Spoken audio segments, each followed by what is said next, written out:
Sa bahay na ito ay mayroong nakatira, tatlong mag-iina na iniwan ng kanyang asawa at sumama sa ibang babae, at ang masaklapan nito, kakamatay lamang ng kanyang bunsong anak dahil sa sakit. Halos nakatulala na lamang si ate dahil sa stress na kanyang naranasan. Hindi na niya alam kung anong kanyang gagawin.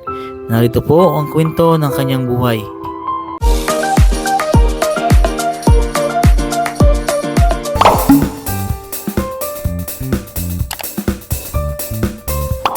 Magandang umaga po sa inyo lahat mga kabayan. Ngayon po andito tayo sa Lucena City at meron po tayong tutulungan dito bago po ako pupunta sa San Andres.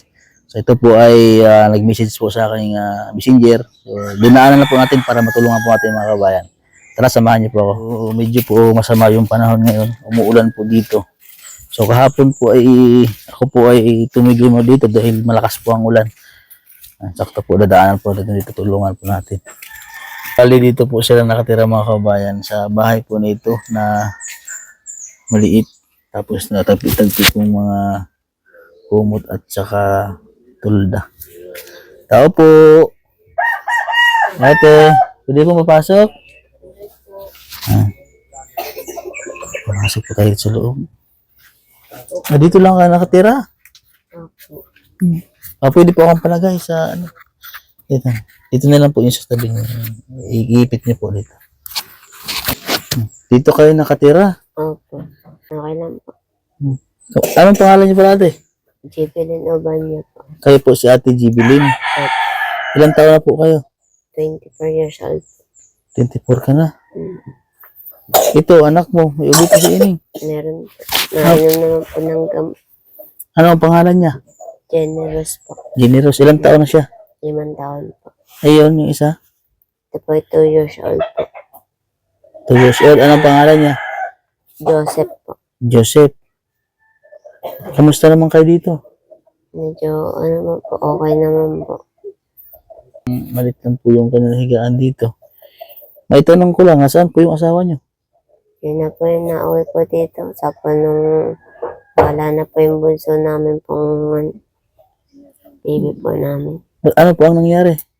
Hindi na po kinayanan po yung kanyang pong karamdaman kasi hindi na po dalawa yung sakit po niya eh.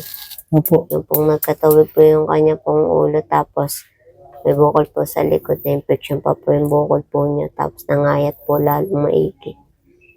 Mayat po maiki yung anak po namin kaya di na po kinayanan. So simula po nung nangyari po na gano'n, iniwanan na po kayo ng asawa niyo? Hindi na po na ano po rito. Pero po kung lagi pong ano ko po siya, dapat alam na po niyang pagsusustento sa mga bata. Na ano na po ako ay gusto po po mag-text pa po ako sa kanya para magsustento. Yung asawa niyo po ay hindi nagbibigay ng tulong sa inyong mga anak?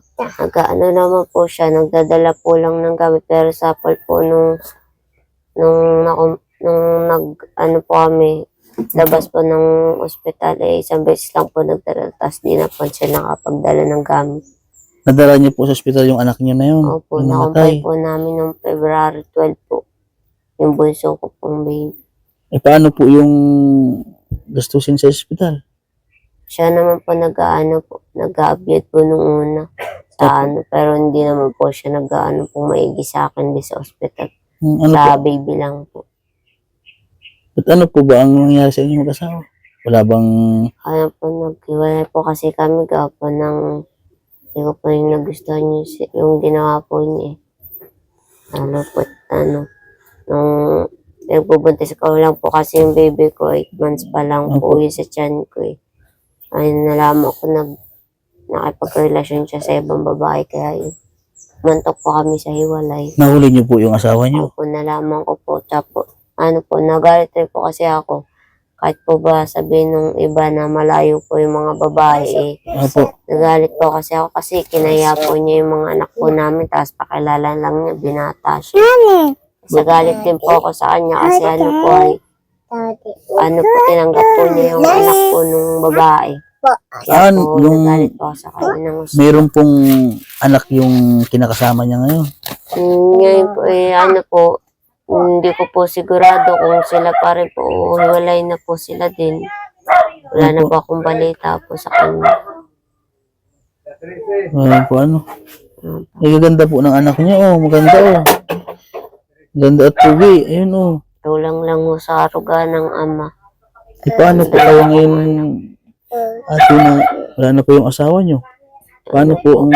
Kila mama po kami nakakapag-ano kasi si mama lang din po may marunong po magbigay po sa amin kasi nung una pa lamang hindi po makapagbigay yung asawa ko ng kahit miski bigas at pera po. Sila po nag-aabot sa amin ng makakain po. Ang nagsusuporta po sa iyo ngayon, yung mama mo. Yung pong ano po, ama po nito gamit na pero sa po nung nawala po yung anak ko, wala na rin. Hindi na po kahit gamit po, hindi naman po kumukusa po ay kaya hindi ko na po tinitextan. Nag-aantay pa po ng text bago po magbigay. Opo. Abuti naman po ay andyan yung mama mo. Nakakatulong po sa inyo. Gaano po kahirap yung kaligayan niyo ngayon? Ate, sa ganitong sitwasyon na nangyari, iniwanan kayo ng asawa niyo? Kahit paano naman pa kinakaya ko naman po kasi mahirap po ko pa po bibigyan pa po ng pagkakataon yung asawa ko po kasi ilang beses na po ginawa po ay kontento na po ako dito sa aking dalawa ko pong kahit po Masaya na po kayo sa dalawa niyong anak. bawi na lang po ako sa aking dalawang anak po. Wala po ba kayong balak magtrabaho? May balak po ako magtrabaho pagkalipas lang po ng ilang buwan din daw po kasi 3 months pa lang po yung bebe ko pong namatay. Saan niyo po balak magtrabaho? Kahit dyan lang po sa malapit muna. Kasi yung anak niya ay at least napuntahan yung anak niya. Opo, Ilan taon na po ba ang asawa niyo? 30 po. Tatatuan din po siya nitong dating na October po. October po siya. Kailan lang po namatay yung anak niya po? Yung ano lang po, March 7 lang po. Hindi kakalibing na ang anak niya. Opo, kakaano lang po ninini kahapon po. Pumunta naman po yung asawa. Opo. Yung dati yung asawa. Opo. Pumunta naman po. Magkakasama po sila sa jeep nung una. Opo. Hayain na sila, hayain. Eh, maliliit pa po yung mga anak niyo. Opo. Sila po ba ay nagagatas pa? Hindi na po. Hindi na, kumakain na po ng kanin. Opo. Yes, kumakain na po sila ng kanin. Ano, dito lang sila na sa ano. Sakto lang po sila dito mag-iina.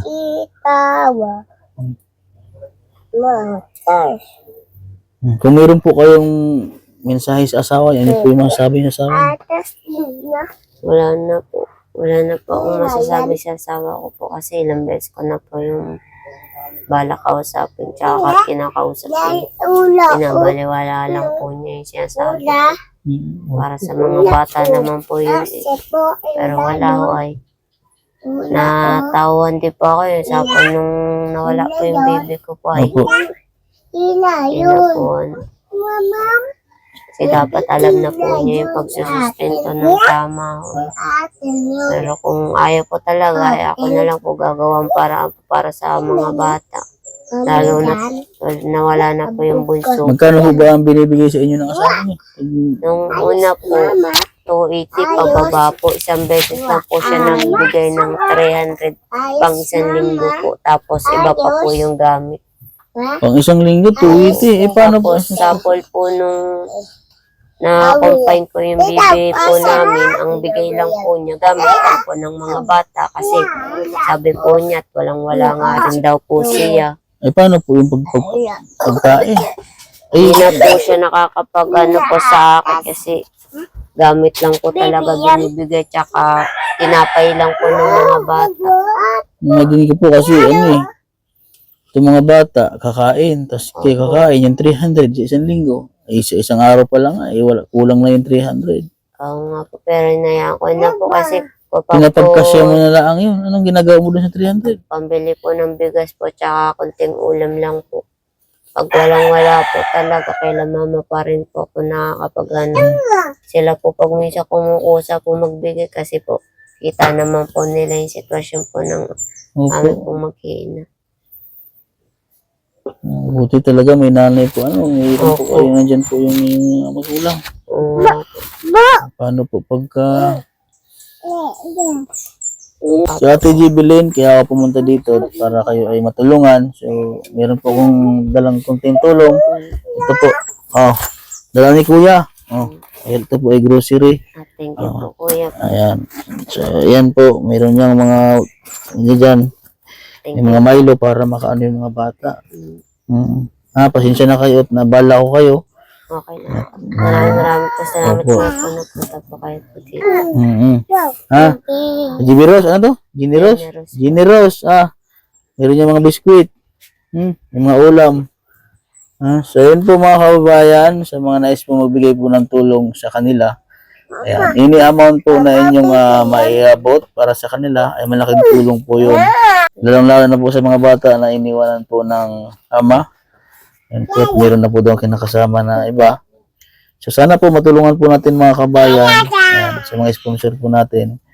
So, yun, so mga bago makapanood po nito, please subscribe po ako sa aking YouTube channel, Mastering Ring channel po. At sa lahat po ng mga hindi nag-skip ng ads, maraming salamat po sa inyo dahil yun po yung malaking tulong po para sa aming mga charity vlogger. Yan po. So, yun po mga kababayan. At pasensya na at naabala ko po kayo ha. Okay lang po. Yan po. Dito na po ang vlog ko. God bless po at magandang umaga po sa inyong lahat.